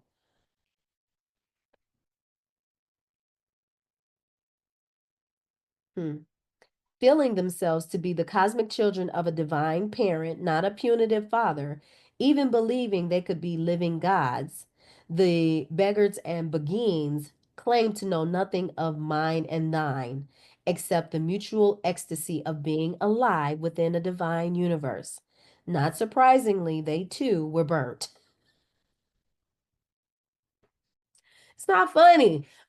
But I'm just saying, these motherfuckers just burning everybody. It's you don't think like I think. I'm gonna burn your ass. That's it. That's it. That's it, and that's all. There were also widespread beliefs in the coming of a female Messiah. Probably this is why Joan of Arc was eliminated as a secular and divine rival of the church. She was a favorite of the people. Most of these groups and movements were wiped out by the Inquisition or driven so far underground they gave up remembrance of their beliefs and customs. But their psychic heirs continue to spring up everywhere and always, even to this day.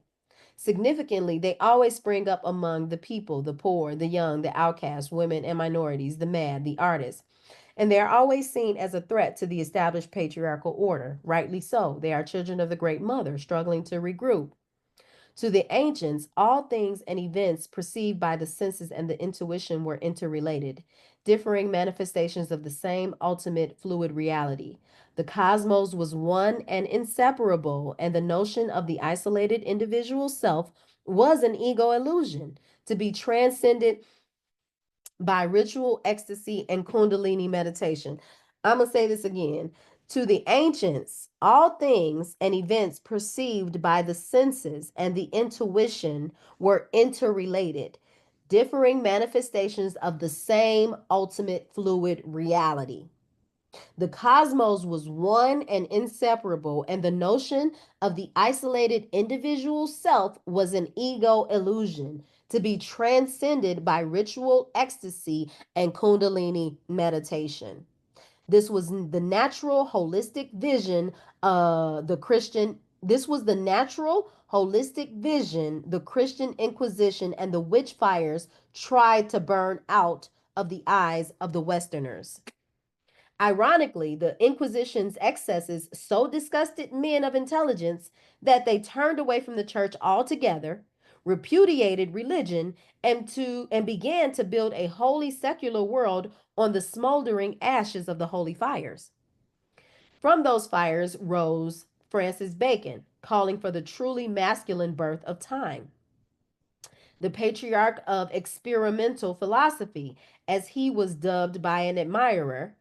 Bacon inaugurated modern science in very explicit language, calling for an aggressive male attack on nature's secrets, always a metaphor for female genitalia. So they say he called for basically an aggressive male attack on female genitalia, but just said it was nature's secrets. Bacon sought what he termed an engine of thought, the machinery of the scientific method that would allow men to interrogate nature with power, to put her on the rack, thereby uncovering the hidden processes and secrets of excellent use still laid up in her womb. Such metaphors were not accidental. As Bacon lived and wrote, the engines of the Inquisition were working methodically around the clock, interrogating nature in dungeons via naked bodies of women accused of witchcraft, interrogating all European life with the religious judicial powers of torture and fire. Although Bacon argued against the prosecution of witches on the grounds that their confessions were too fantastic, i.e., unscientific, to be believed, it is very possible that he himself, as Attorney General of England, was involved in authorizing arrests, trials, tortures, and burnings of accused witches. Brian Elsey, an English mathematical physicist and critic of the masculinist orientation of Western science, refers to the Baconian thesis as a prospective gang rape of female nature. The rationalist control and exploitation of natural process launched by Bacon's method in the 17th century would lead to the birth of products as a substitute for life. This was all the enlightened European male mind could retrieve from Christianity's devastation of the original holism. To what noble end? In Bacon's words, I am come in very truth, leading to you nature with all her children to bind her to your service and make her your slave. Bacon was followed by Rene Descartes, whose extension of the theological split between mind and matter, spirit and flesh, into the realms of the physical sciences provided the intellectual whip for such an enslavement. Mind and matter became two entirely separate spheres, one alive and one dead. This Cartesian division allowed scientists to treat matter as wholly inert stuff, completely separate from themselves, and to see the material world as just so many isolated objects assembled into a huge machine, a machine that worked, in the cosmological sense, through the sheer logic of its rigging. There was nothing inwardly alive left in Descartes' theoretical universe. As Carl Stern writes, Cartesian rationalism represents a pure masculinization of thought. There is nothing childlike left in a man's gaze. The hand of wisdom, Sophia, the maternal, is rejected, and a proud intellect lays claim to omnipotence. As Stern also points out, Descartes' mother died in childbirth when he was a little over a year old, and his brief life was spent in physical frailty and melancholia. Intense grief was at the core of Cartesian dualism. He combated an ontological sense of loss with the precise tool of ratio, ratiocination, which rendered everything dead but his own mind. Mm. In this, he was a living symbol of Europe, which was killing its own great mother with persecution and fire, and would find itself with nothing left but cold ashes, its own masculine mentation, and all the fabulous little machines it was about to construct as a substitute for the truth of living flesh. Newton was a master of the mechanical worldview and made it the foundation of classical physics. From the 17th century to the end of the 19th, this world as machine philosophy dominated scientific thought and was a model for such social and religious thought as well. A logical technocratic God ruled the world parts from above through the imposition of his law, which was the impersonal law of Newtonian physics and geometry. Even non believers and self proclaimed atheists, rationalists had little trouble with this God who functioned as a perfect machine, doing no magic miracle tricks and demanding no devotion beyond the application now and then of drops of cerebral oil. This enlightened way of looking at the world profoundly influenced all Western thought until quite recently. Western man has created his identity with his mind instead of with his whole organism. The mind is supposed to control the body while experiencing itself as something separate. This is how Rene Descartes handled his grief, and this is how Western man handles his. A method that causes an incredible fragmentation and alienation within the psyche, as well as in the organic world surrounding it. Linearism, a wholly linear logical concept of time and evolution, was already inherent in the biblical worldview, which pitted Hebrew histocracy against the cyclicity of the pagan Neolithic goddess religions. From the 17th century onwards, European linealism developed as a rational faith in progress, which is an evolutionary accumulation of goods, property, material products, knowledge, and techniques determined by the manly will of God. Men could fancy themselves totally emancipated from the body of the Great Mother. For didn't they have the steam engine? Didn't they have calculus and factory production? Real men were above fate, and the imaginative energies of the soul were put away as childish toys. Nature was henceforth to be the docile handmaiden. I'm sorry. Nature was henceforth to be the docile handmaiden of the logical mind, the man with know how. The famous Western know how, which has given us, among other things, a good deal of the social, ecological, and spiritual catastrophes and crises of our modern world. As Foucault discovers in the book Discipline and Punish, the sciences of nature were born to some extent at the end of the Middle Ages from the practices of investigation developed by the Inquisition. The inquisitional technique, that 500 years of continuous sadistic torture of the bodies, minds, and spirits of primarily women, that inquisition which Foucault calls that immense invention that our recent mildness has placed in the dark recesses of our memory, became the scientific technique of experimental investigation. These sciences of man, which have so delighted our humanity for over a century, have their technical matrix in the petty, malicious minutiae of the disciplines and their investigations. These investigations are perhaps to psychology, psychiatry, pedagogy, criminology, and so many other strange sciences what the terrible power of investigation was to the calm knowledge of the animals, the plants, or the earth. Another power, another knowledge.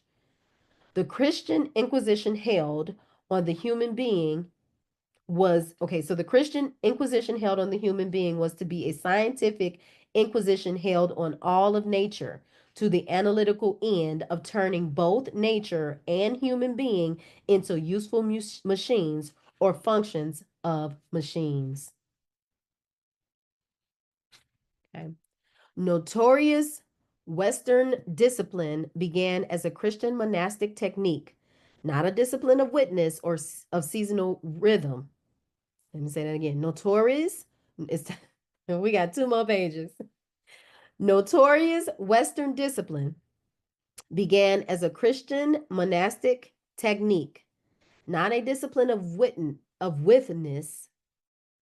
Okay, not a discipline of witness, of seasonal rhythm, of internal bodily rhythm and cyclicity, nor a discipline seeking illumination through the body's kundalini spinal energies. No.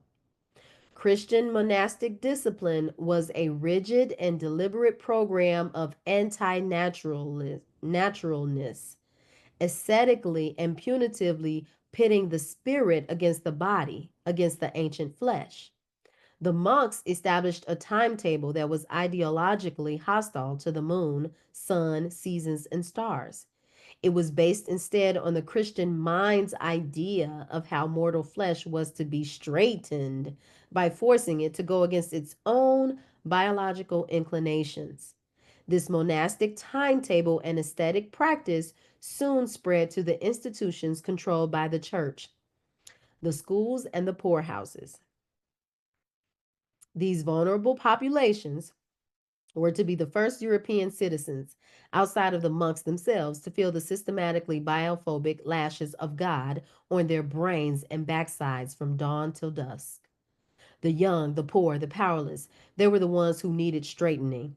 If the body was punished enough, it would be thereby weaned from nature, and then the Christian spirit could bloom in glorious submissiveness. So successful were these monastic programs designed to turn human bodies into obedient machines, they spread during the 17th through the 19th centuries into the large commercial industrial manufactories of Europe, in which the factory routine was strangely mingled with pious observation. The vigors of the industrial period long retained a religious air. In the 17th century, the regulations of the great manufactories laid down the exercises that would divide up the working day. On arrival in the morning, before beginning their work, all persons shall wash their hands, offer up their work to God, and make the sign of the cross. But even in the 19th century, when the rural populations were needed in industry, they were sometimes formed into congregations in an attempt to inure them to work in the workshops. The framework of the factory monastery was imposed upon the workers. To the profit of someone, we may be sure. The monastic routine was instituted further in hospitals and prisons and achieved its ultimate success where we could predict it would: army life. In the Swedish Protestant armies of the 17th century, military discipline was achieved through a rhythmics of time punctuated by pious exercises. Busenel, who wrote the Swedish handbook for this Christian mixture of prayer and war, believed that the military and the cloister should share the same perfections. Through such methods, the state perfected the trick of getting rid of the peasant and giving him the air of a soldier. In the same way, industry turned the worker into the tool by getting rid of the human being. Thus, monastic discipline, the Christian practice and urge to free the spirit by subjugating the body, was institutionalized throughout the Western world. And thus, it led directly to the mechanization of the body, the human being turned into an appendage of the machine, a servo mechanism at work, play, love, and war. The spirit was never freed in this process, needless to say. It continues to share with the body in what Foucault calls a subjection that has never reached its limit. It has never reached its limit because the exercise is subjugation itself. The chronic submission of the human to the system and mechanism of such discipline has become a function of profit, i.e., of world power. The Protestant spirit added greatly to this process by rationalizing worldly profit as a function of Christian spirit. The fundamentalist Protestant tautology that wealth is a sign of God's favor because God wants you to be rich is a perfect machine. While it grinds out the profits of morality for the many, it gathers in the morality of profits for the few. And thus, Christian capitalism, where God becomes a kind of shrewd world banker in the sky, exchanging souls for dollars and dollars for souls at a terrible rate of exchange. Foucault describes the design and construction of the 19th century uh, panopticon, the symbolic utopian building of the Christian capitalist West, designed by Jeremy Bentham. This all seeing building was based on the needs of prisons, army camps, workhouses, and factories for constant control via perpetual surveillance. The perfect disciplinary apparatus would make it possible for a single gaze to see everything constantly. A central point would be both the source of light illuminating everything and a locus of convergence for everything that must be known. A perfect eye that nothing would escape, and a center towards which all gazes would be turned. This is the eye of God. The God who is an eternal prison keeper, the voyeuristic judge of morals, Big Brother. The purpose of such a building and such a God is, in Foucault's words, hierarchical observation. And we must remember that hierarchic comes from hieros, meaning sacred. And in its first political structural usage, it referred to the positioning of the patriarchal priesthood as the agent spies of some remote god in authority above the people over the people. God's police. This all seeing structural eye of God quickly becomes the all controlling structural eye of prophet. This was the problem of the great workshops and factories in which a new type of surveillance was organized. In the large factory, everything is regulated by the clock. The workers are treated strictly and harshly. The clerks, who are used to treating them with an air of superiority and command, which is really necessary with the multitude, treat them with severity or contempt. But although the workers preferred a framework of a guild tied to this new regime of surveillance, the employers saw that it was indissociable from the system of industrial production, private property, and profit. Marx had seen it too. Surveillance thus becomes a decisive economic operator both as an internal part of the production machinery and as a specific mechanism in the disciplinary power. The work of directing, superintending, and adjusting becomes one of the functions of capital. Thus, a kind of fascism of the eye perpetual. Okay, thus, a kind of fascism of the eye. Perpetual necrophilic control through total structural surveillance was built into the nervous system of the West many centuries before a Hitler appeared. The West made progress through its willingness to turn the body into a disciplined tool, use the body as an obedient machine part, and its construction of a religious, political, economic machine, which, via constant visual policing of the body's movements, work movements, sexual movements, social movements, ensure the success of this mechanization process. Success, i.e., its introjection, its internalization by a majority of its people. Today, in the modern West, mechanical surveillance is almost wholly subliminal, a part of life. Employers, social agencies, government institutions, political and military leaders rely on constant technological surveillance as one, a method of maintaining control, and two, a method of gathering the information needed to enforce the control. Workers and citizens have been almost perfectly conditioned to its use, i.e., few people ever question its normalcy. Pornography is a panoptic function. It is everything watched by a mechanical eye. With all our modern media of light, in fact, photography, cinema, television, video games, the entire West, almost the entire globe, is wired as a panoptic system.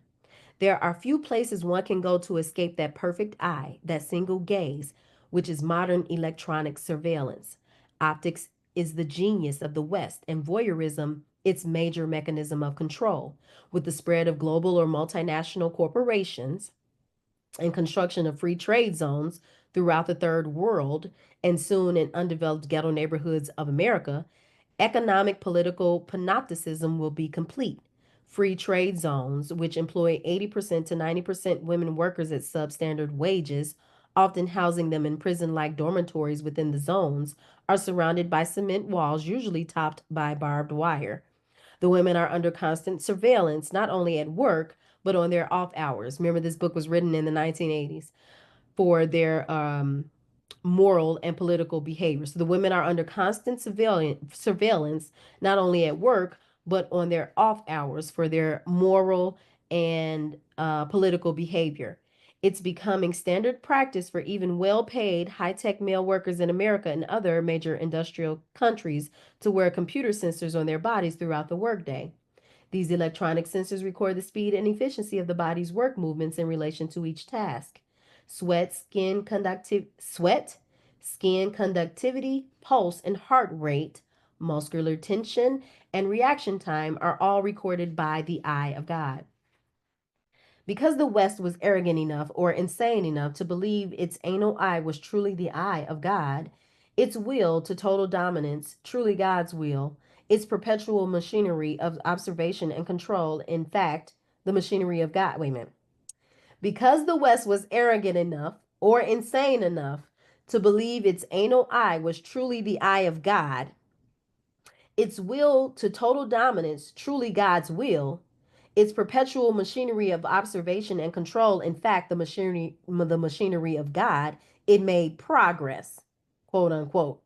Western leaders, the political, religious, and economic elite, officially merged their prophets with God's prophets, and the Western peoples were conditioned consistently and grindingly from the 13th century beginnings of the Christian Inquisition to accept submission to this profitable machine as their moral lot.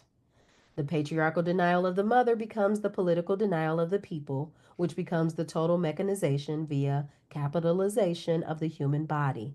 And as the body moves, so does God move. The biblical capital West has created God as a prison keeper, as a factory boss, rather than a living cosmos. God as an assembly line rather than a dance. And this mechanical God and the mechanism of this God has been wired into the nervous systems of generations and generations of people. Foucault says at the heart of all disciplinary systems functions a small penal mechanism. Indeed, the penal eye of God, that single gaze, that mechanical single vision of the punitive profiteering father. And I'm going to stop there. That's the end of that chapter. And we move into the next chapter is called the American Split. I feel like, oh, okay, it's here. The American Split. So we don't have much. I think we have less than we have about just 100 pages left. So that's probably like 2 or 3 more weeks left of reading. So I'm a oh, you know what? I'm first. Do you have anything to say, Alicia? Is there any reaction you have? Anything you want to say before I just give my reaction? You still there? Um, and what is it? It says that was crazy. LOL. I was tuning in and out. I'm also doing homework. Understood. Understood. Understood. Well, yeah, that it was a lot. It was a lot. And that's why I do say that like it's like you'd still have to have the book to kind of, the outline and then go back and reread. But again, so I'm just been laid out. This is part of my reactions. I'm coming from a Christian background. I mean, and I'm not just talking, I would just go to church on Sundays and then we go back and just be any willy-nilly. No, my grandfather was a preacher and I was living with my grandfather from the age of 10 on. I had been taken away from my mom. That's another story. But so we went to church like on Sundays, on Wednesdays, on Fridays, on Saturdays. On Sundays, we had 3 services. Then don't let it be revival. We in church all week. And so not only that, I got a lot of study there. But then as I grew up, I took this very, very seriously. I yes, 3 services all day. Yes. Yeah, my mom, right? You know. Oh, and I just saw you said you like this. It's crazy what they used to do to the women. But yeah, I just bring that up. I graduated from a private Christian college and it was a requirement of ours we had to study both the Old and New Testaments, read them back and forth all the way through, and study on them and report or write on them and things like that. But then also after that, like in my early or mid 20s, I became a ordained minister. So hey, look, I believed that Christ died for my sins. And what even so now the great cosmic mother, I just want to say now is that when I look at the Bible, I can see a lot of esoteric knowledge that is not brought forth. For instance, like the Christ is actually Christos oil. That it's, again, it's energy, this the kundalini energy keeps rising, keeps arising. And that is talking about the energy that's at the base of the spine, that rises up the spine through your energetic chakras. You have seven of them, or well, you have more chakras than that, but that rises up through the chakras to the pineal gland. But and then there comes some enlightenment and transcendence from that. Your knowledge, really, that you are one with all things, that there is no separation between spirit and matter and things like that. And like, even when I was in church, solid in church, I'm not finna just be up here doing no shit and saying no shit, especially as no minister. I'm not finna be up here doing no shit and saying no shit. Lord, if you can't come and be real, I ain't finna talk about you. So I mean, I'm meditating and I'm having experiences, and things like that. But and now I understand even more what those experiences were. But they were tainted by the brainwashing. I definitely call it brainwashing. Example. So here is now my I'm definitely not going to go over time, but here is one example. I'm just looking now. I'm, reading the Bible, and they talk about the 42 generations that lead up to Jesus. Abraham begat Isaac, Isaac begat Jacob, Jacob begat so and so, So, but my thing is, it was man after man after man after man after man. And I'm like, okay, 42, Jesus came through 42 generations of these men. Hannah, why in the fuck is you giving the ancestry of men? When Do you know that the mitochondria, so both the man and the woman carry mitochondrial DNA, but men's mitochondrial DNA is nuclear, I believe. It dies. It does not transfer to the baby. It's the mitochondrial DNA. It's the information, that mitochondrial DNA, that energy is transferred, and that DNA, that information is transferred from the mother to the baby.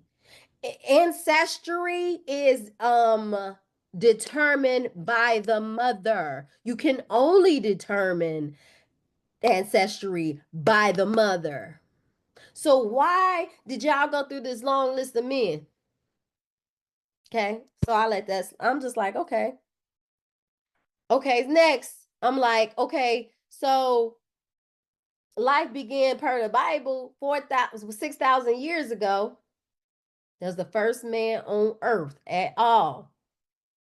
But come on, I mean, architectural, not architectural, got a little archaeological, archaeological folks. And I'm talking about my people. We got white, we got, I ain't, look, I'm just talking about my people, like Dr. Anthony Browder and shit like that. They is going over Egypt and finding the bones of pharaohs, and queens dating 25,000 years, 50,000 years ago. That's old, old. They finding all kinds of artifacts from ancient Kemetic Black civilizations that go way back before 6,000 years. And I'm just like, I believed Adam was the very first man on this earth.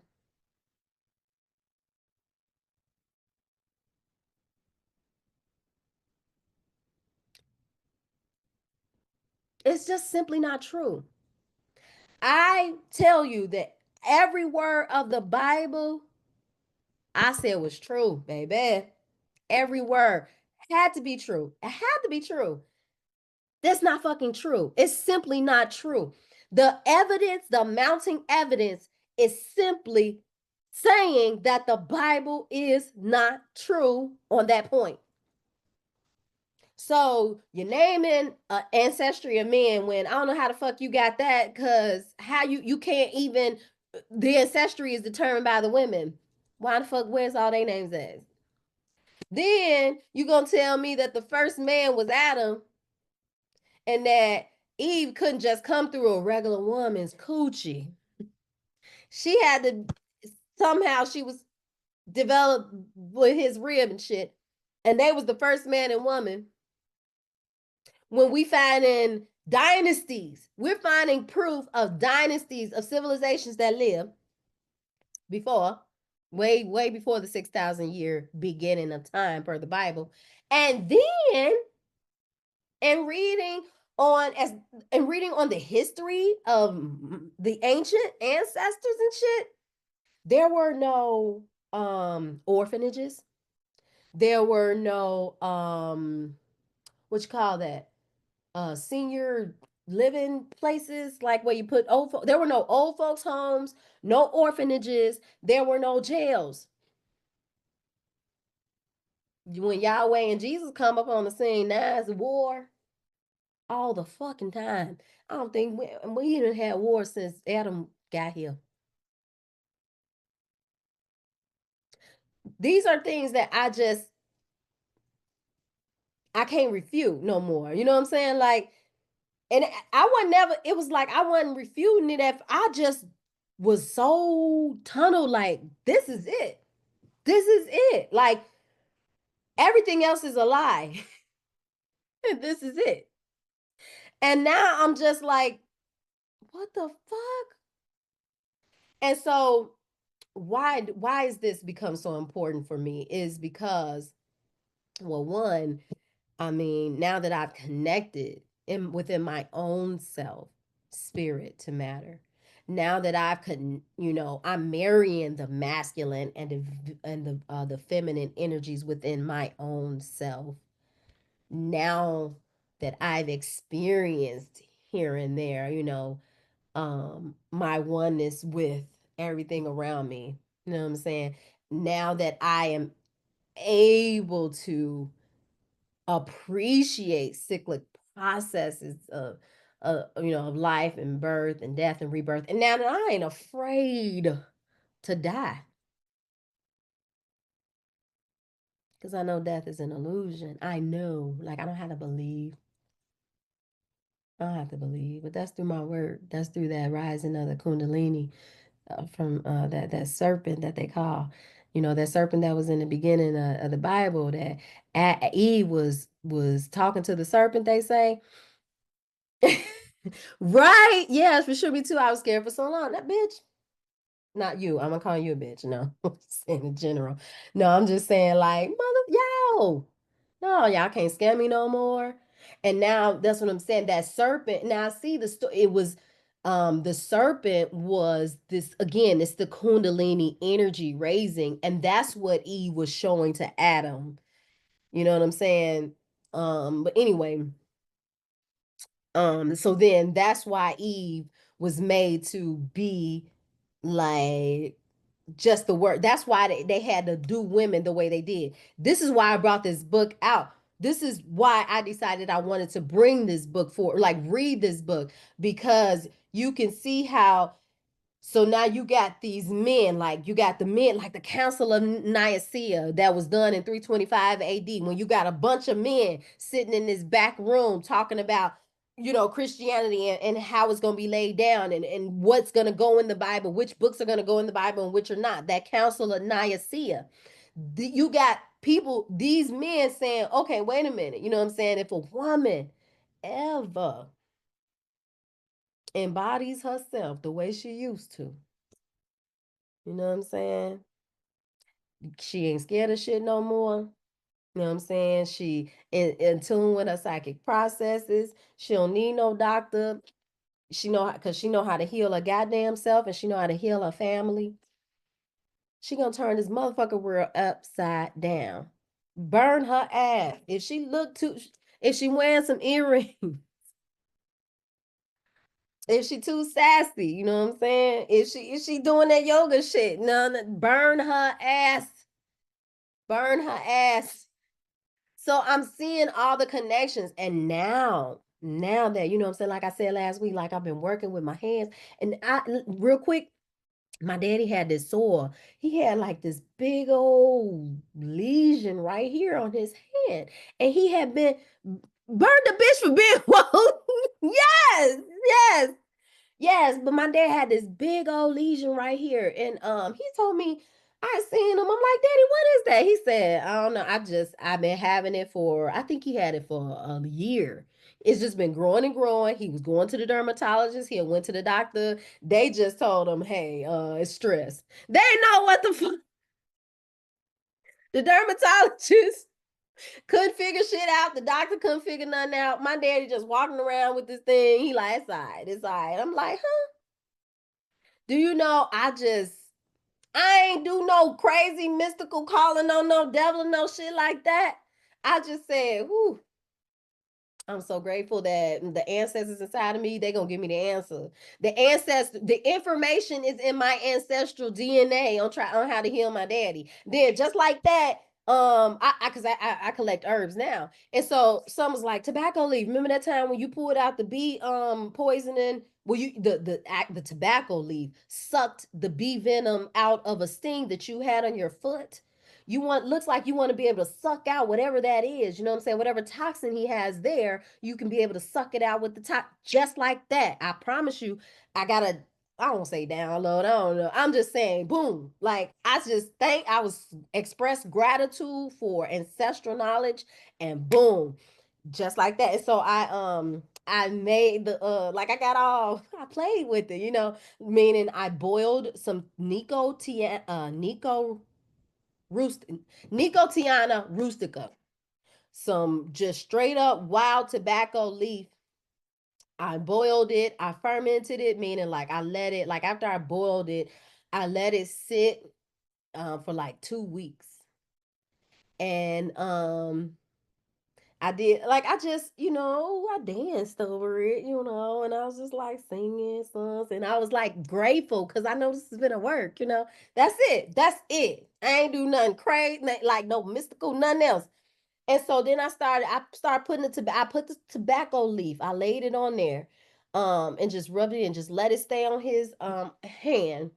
And I say within 2 hours, the damn lesion looked a little better. And so we start applying the tobacco leaf on his hand every day. And I say in a week, that lesion that had been on his hand for a year was gone. You think they call me a witch?